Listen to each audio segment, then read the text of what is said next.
দাঁড় করো, এতটা হাইট হবে, এত উঁচু হবে, বুঝলে? এবার দিয়ে যখন তুমি ঘুষি মারো তখন এই সোজা হয়ে আবার এটাকে ফোলাতে হয় না এমনি ছেড়ে দিলে উঠে যাবে? ও বা হাওয়া দিয়ে? হাওয়া দিয়ে ফোলাতে হবে।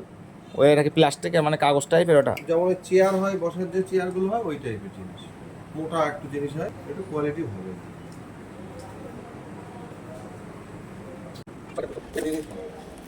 এগুলো প্রিন্ট করে দেয়, এগুলো কিন্তু সফট টয়, মানে মুখে ঢুকে দিলেও লোম টম ইয়ে হবে না, ওই একটা জিনিস। ছোট ওইগুলো তাই তো, ছোট?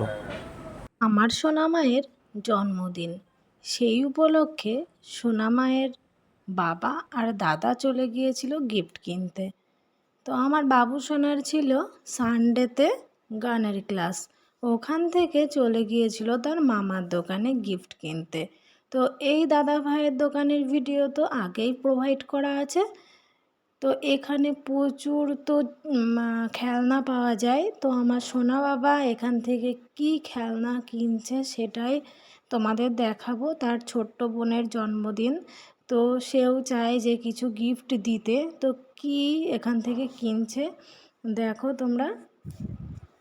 আর গিফট যেটা আমার বাবু সোনা কিনেছে সেটা তো বাড়ি নিয়ে এসে খেলা করা শুরু করেছে।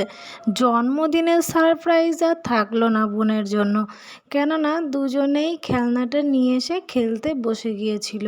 আর সেই খেলনাটাও তোমাদের আমি দেখিয়েছি আগেই, দুজনে খেলা করছে। তো এখান থেকে জন্মদিনের কেকও অর্ডার করে দিল সোনা মায়ের জন্য, আর কিছু চকলেটও নিয়ে এসেছিলো। আমার বাবু সোনা খেলনার সাথে সাথে নিজের জন্য কিছু নেবে না সেটা তো নয়। দাদা ভাইয়ের দোকানের কেকগুলোও কিন্তু অসাধারণ, ওই জন্য আমরা এইখান থেকেই কিনি কেকগুলো। এবার ওপেন হচ্ছে সেই গিফটটা দেখো। বাবু কথা বল। এটা এমনি হবে,